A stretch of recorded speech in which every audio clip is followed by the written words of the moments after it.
ایک بادشاہ تھا، اس کی 3 بیٹیاں تھیں۔ سب سے چھوٹی بیٹی بہت خوبصورت تھی، نازک اتنی تھی کہ ایک چمیلی کے پھول میں تولی جا سکتی تھی۔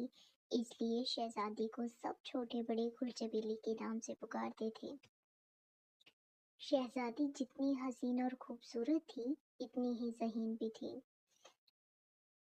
خوش اخلاق اور سلیقہ شار بھی۔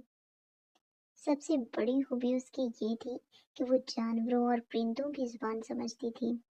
سب لوگ اس کی اس خوبی کی باعث اسے بہت چاہتے تھے۔ بادشاہ کو تو یہ بیٹی بہت پیاری تھی۔ پھر ایک دن ایسا ہوا کہ شہزادی کی والدہ اچانک ایک حادثے میں مر گئی۔ وہ اس کی وفات کے بعد بہت پریشان ہوا۔ پھر بادشاہ نے جلد ہی اپنی بڑی بیٹیوں کی شادی کر دی۔ شہزادی گل چمیلی باپ کے پاس اکیلی رہ گئی۔ ایک دن بادشاہ کو بہت دور کسی دوسرے ملک سے بلاوا آیا۔ شہزادی نے باپ کا سارا سامان اپنی نگرانی میں بٹھوایا۔ جب بادشاہ شاہی محل کے بڑے دروازے سے باہر نکلا تو سب لوگ وہاں اکٹھے ہو گئے۔ بادشاہ نے ہر ایک سے پوچھا کہ اس کے لیے کیا چیز لائی جائے۔ سب نے اپنی اپنی فرمائشیں بتائی، لیکن چھوٹی شہزادی اس وقت وہاں نہیں تھی۔ باپ کو اتنے طویل سفر پر جاتا ہوا دیکھ کر اس کی آنکھوں میں آنسو بھر آئے اور وہ اپنے آنسو چھپانے کے لیے ایک کمرے میں چلی گئی۔ وہاں مصلی بچھا کر اس نے نماز ادا کی، دونوں ہاتھ اٹھائے اور رو رو کر خدا سے دعا کرنے لگی کہ اس کے ابا حضور خیریت سے واپس آ جائیں۔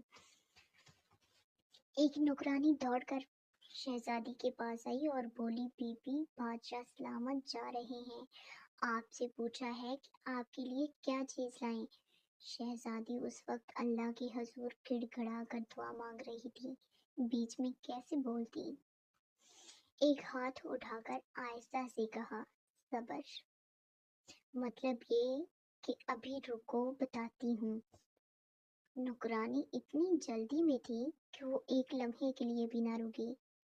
شہزادی کی بات سن کر وہ دوڑ کر باہر چلی گئی۔ بادشاہ ہاتھی پر سوار ہو چکا تھا۔ اس نے وہاں سے جھک کر نوکرانی کی طرف دیکھا۔ نوکرانی نے زور سے کہا، حضور، چھوٹی شہزادی نے فرمایا ہے کہ صبر لیتے آئیے گا۔ بادشاہ نے شور و غل میں زیادہ توجہ نہ کی اور سمجھا کہ شاید صبر نام کی کوئی چیز بھی ہوتی ہوگی جس کے لیے شہزادی نے فرمائش کی ہے۔ شاہی قافلہ اپنے سفر پر روانہ ہو گیا۔ کئی دن کے سفر کے بعد بادشاہ ہمسایہ ملک کی راجدھانی میں پہنچ گیا۔